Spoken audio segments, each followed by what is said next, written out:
and welcome to this Disruption Week briefing on the age wave.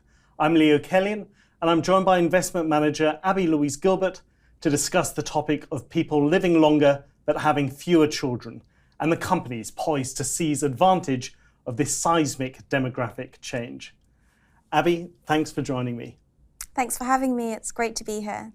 So let's start off. Can you give us an idea of the scale of the challenge and opportunity that the age wave creates? Sure. I think a good place to start is by understanding what the age wave is.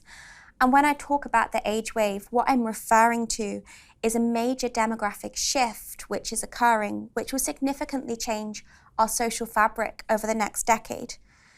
When many people think about the future and they think about the biggest change that will happen, I think the most common things they think about is climate change or AI.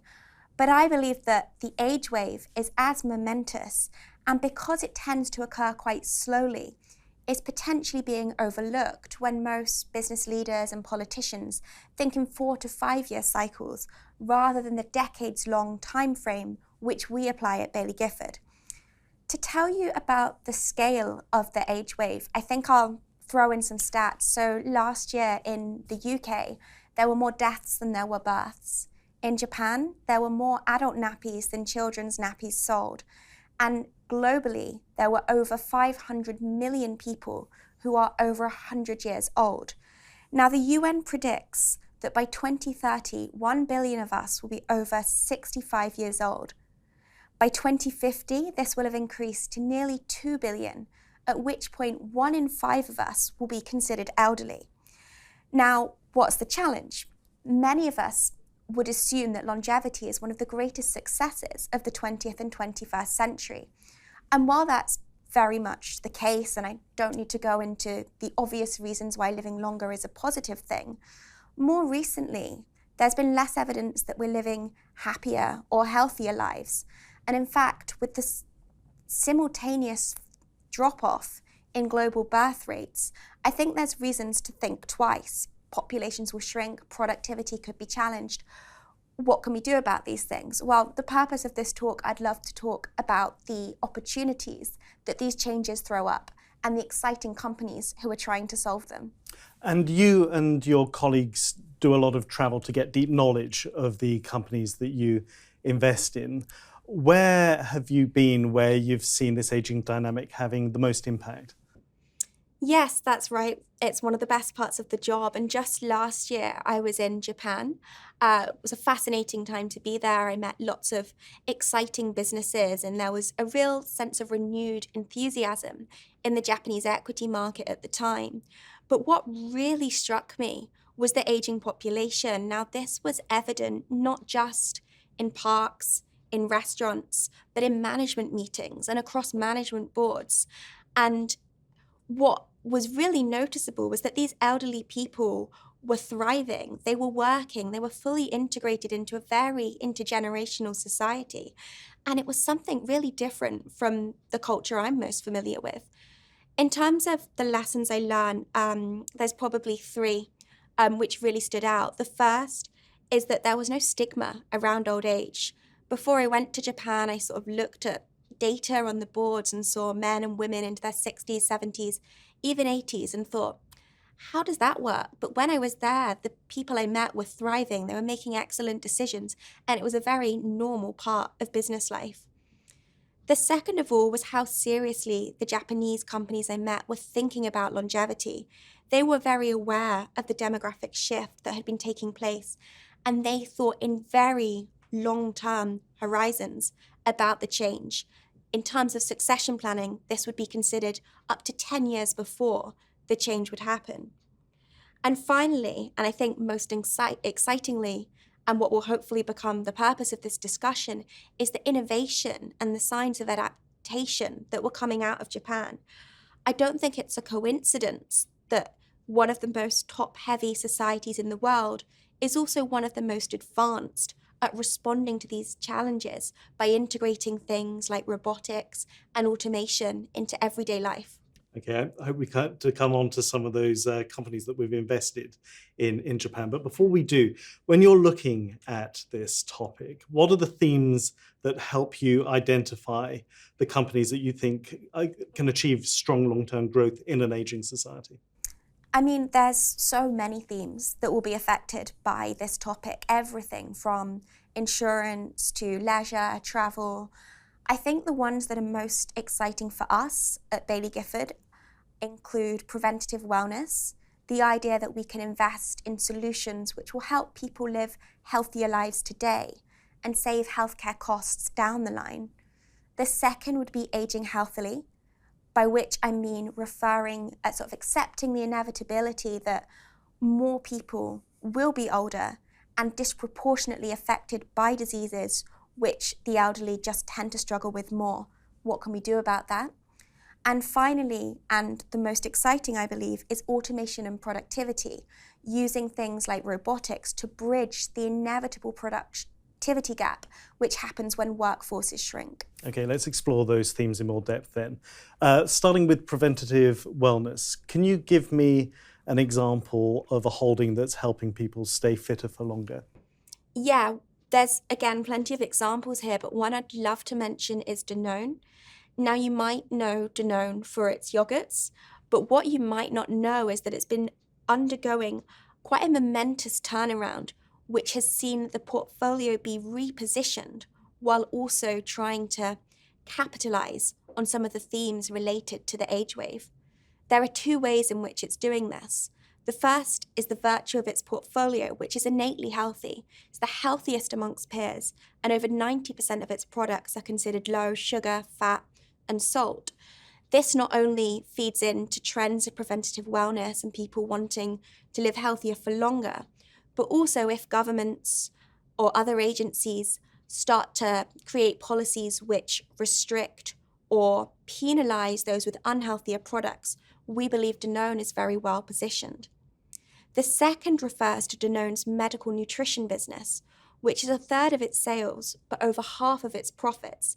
And we see this as a bit of a hidden gem.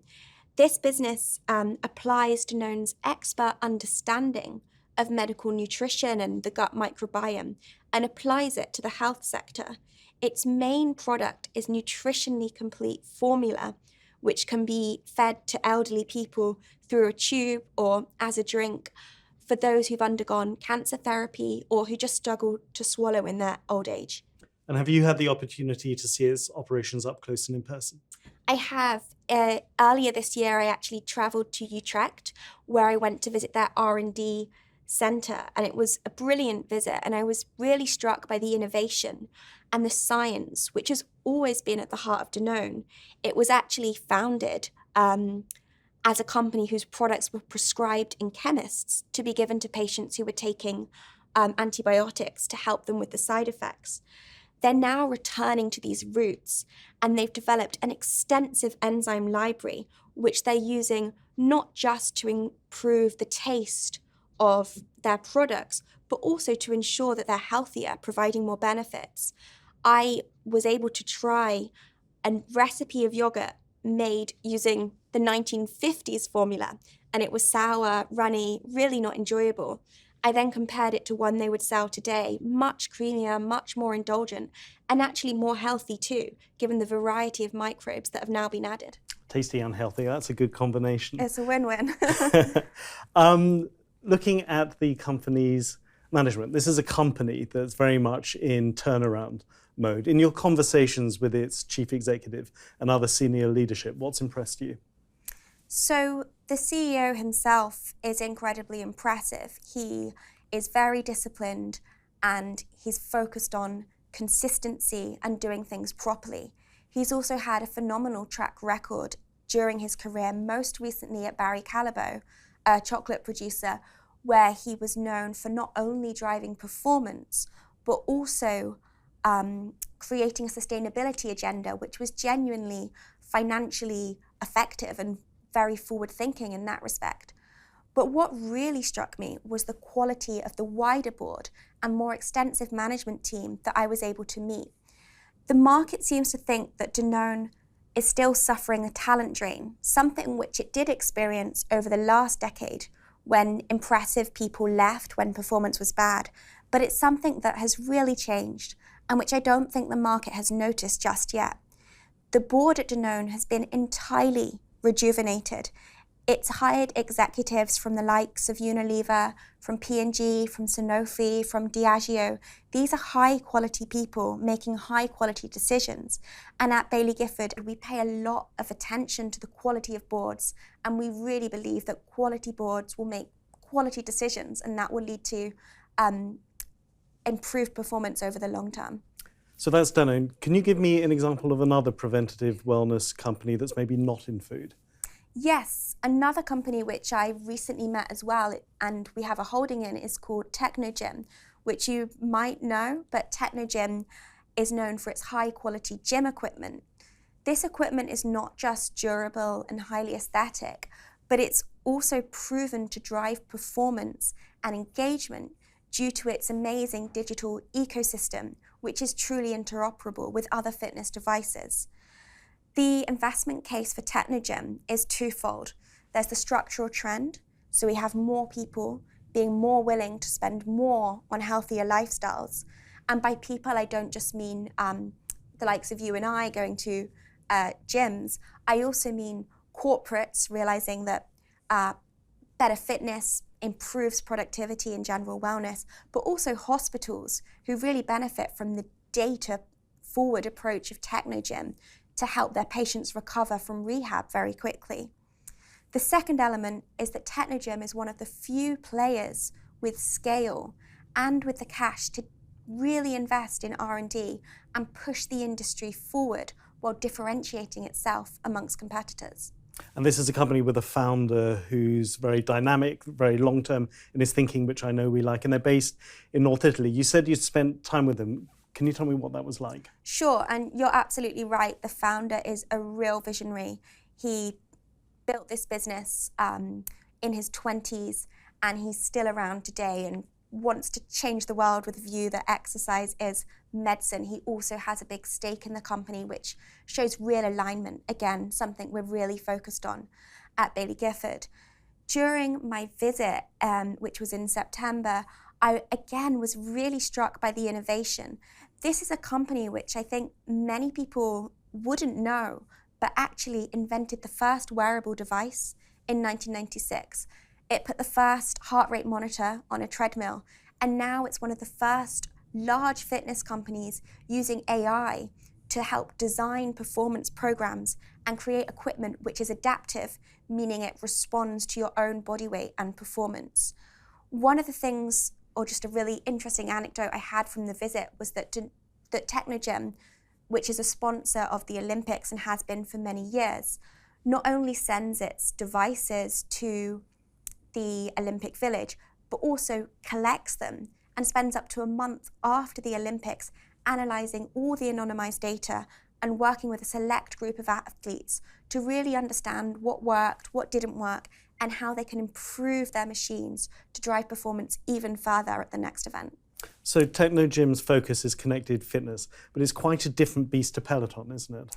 Yeah, it's a totally different business. The main reason why is that this is a B2B firm, and what that means is that Technogym sells its products to businesses.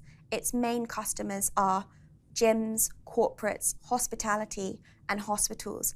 And within these customers, they not only have much higher pricing power, they have better visibility, and they have far less volatility because it's less affected by consumer spending cycles, which Peloton might be vulnerable to. Second of all, this is a much more diversified business. This isn't just cycling machines. This is treadmills, rowing machines, strength equipment, and an entire digital ecosystem which brings everything together and creates a truly holistic experience for the user. Okay, let's move on to aging healthily. Can you tell me about a holding that's taking a pioneering approach to an age-related condition? Yeah, I think for this question, I'll return to Japan again and I'll talk about Alzheimer's. As I'm sure you're aware, Alzheimer's is a disease which almost exclusively affects the elderly. And as populations continue to age, that incidence is only going to increase. In fact, there are 48 million people with Alzheimer's today. That's expected to increase to over 100 million by 2050. Historically, this disease, which is one of the most devastating we know, has been incredibly difficult to treat. Success rates in clinical trials are less than 1%. This year, however, for the first time in history, we had the approval and full reimbursement of a drug which can help treat those with Alzheimer's. This drug doesn't reverse the condition, but it does materially slow its course by approximately 30%, meaning that for patients for whom it's suitable, the quality of life and the number of life years they have could materially improve too. The company which developed this drug and brought it to market is a Japanese one called Eisai. It started investing in Alzheimer's almost 20 years ago when many thought it was too hard and too costly an opportunity to go after. It took the science, which was originated by a small European company, and it worked with another US firm to commercialize it.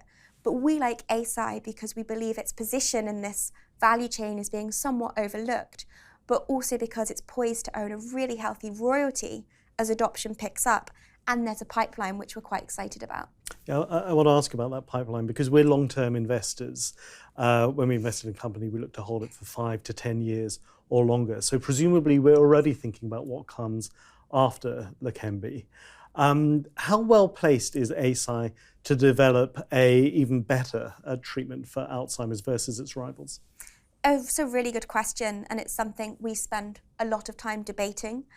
Trying to estimate success in a clinical trial is very difficult, especially as someone with a non-scientific background. That's why we refer to Eisai as an incubator, which means we believe there's a small chance of a really significant upside. But we are optimistic, and there are several reasons why. So the first I already mentioned is that failure rates in Alzheimer's are 99%. The fact that Eisai already has an approved market and it understands the approval process and the science, which is hugely complicated, is a real advantage here. The second is that data has already come out to show that in longer term trials, the effects of Leqembi are actually longer lasting and potentially greater than the 30% slowdown I mentioned before.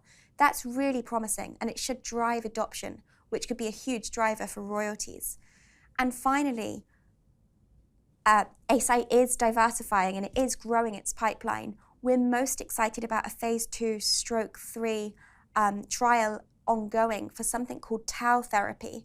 Now, this is a therapy which works to sort of untangle the neurons, which are seen to be a precursor to Alzheimer's.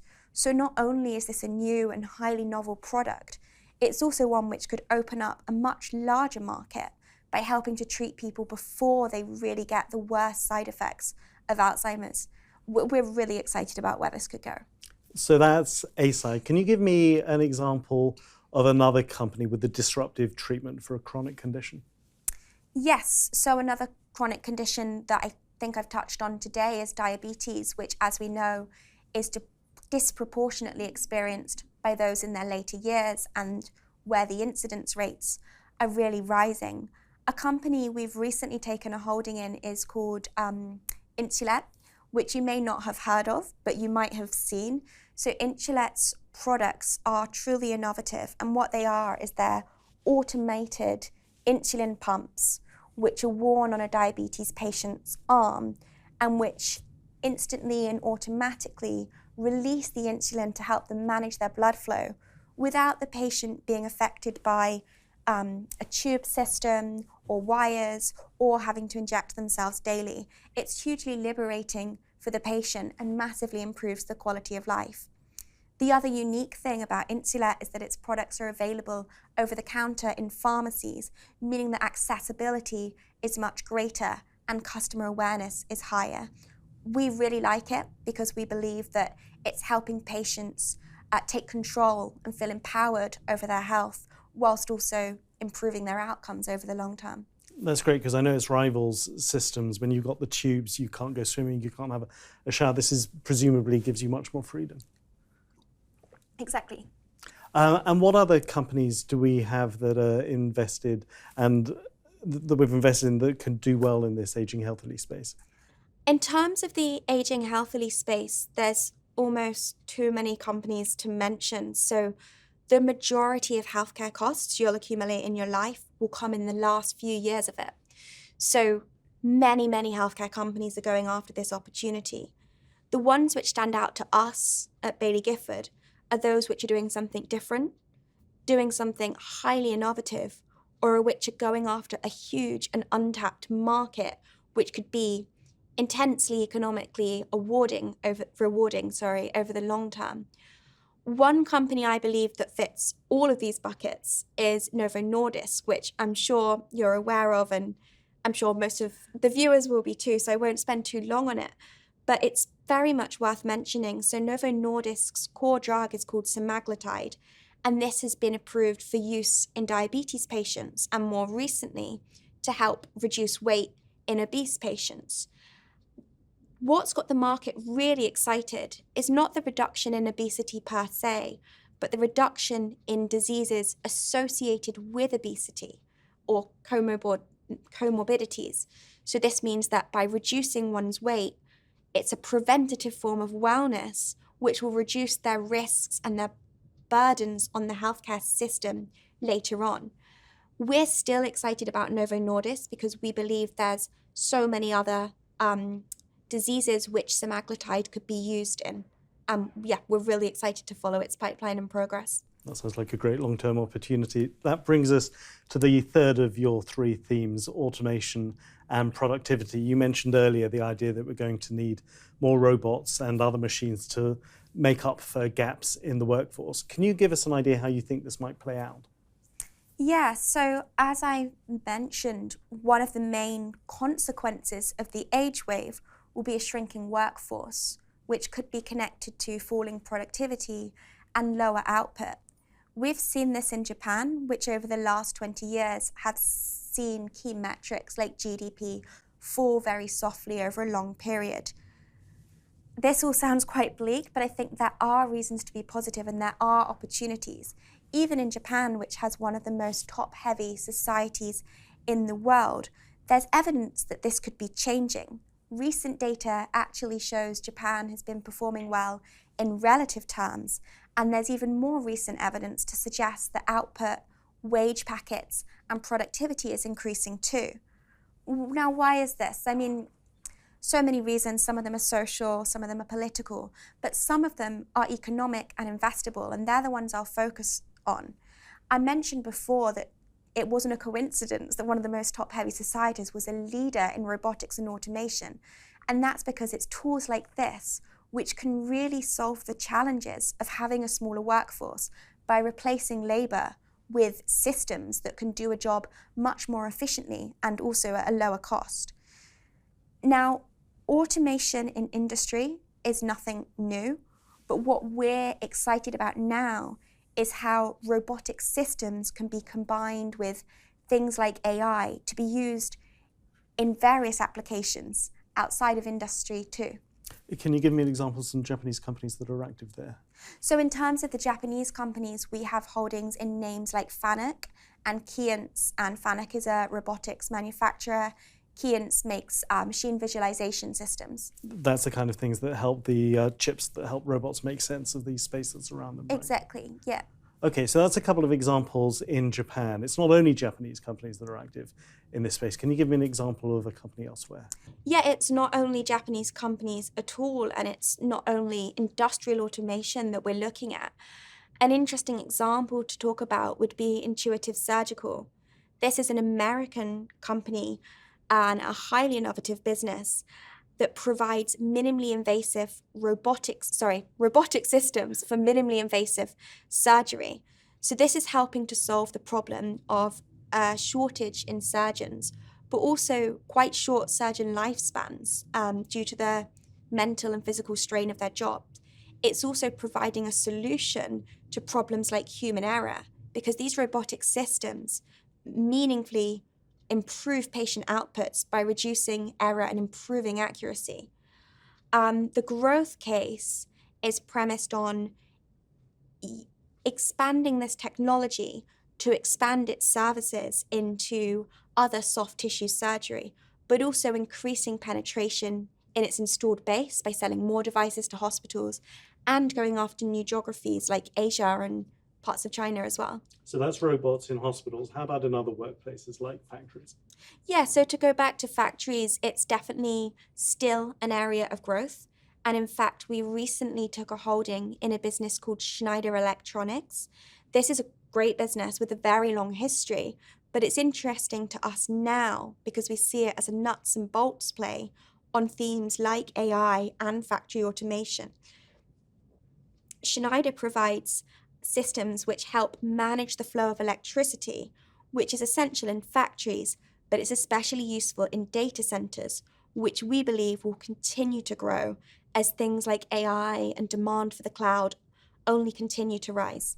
And over long term, do you think that there's a potential to see more use of robotics outside the workplace in other parts of our lives beyond maybe the high-tech vacuums that some of us have? Yeah, I think this is where we can start to think about truly disruptive futures.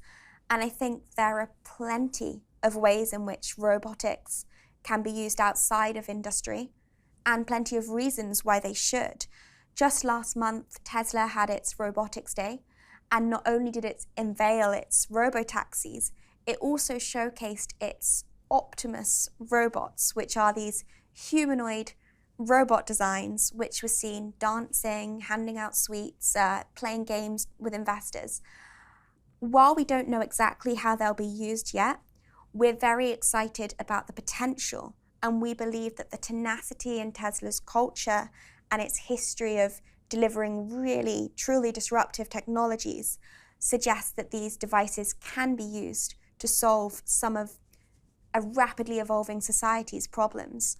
If we sort of take a step back and think about what they can be, there's almost too many things which could be done. So as we're starting to see in Japan, hospitality and services, these are already beginning to be streamlined.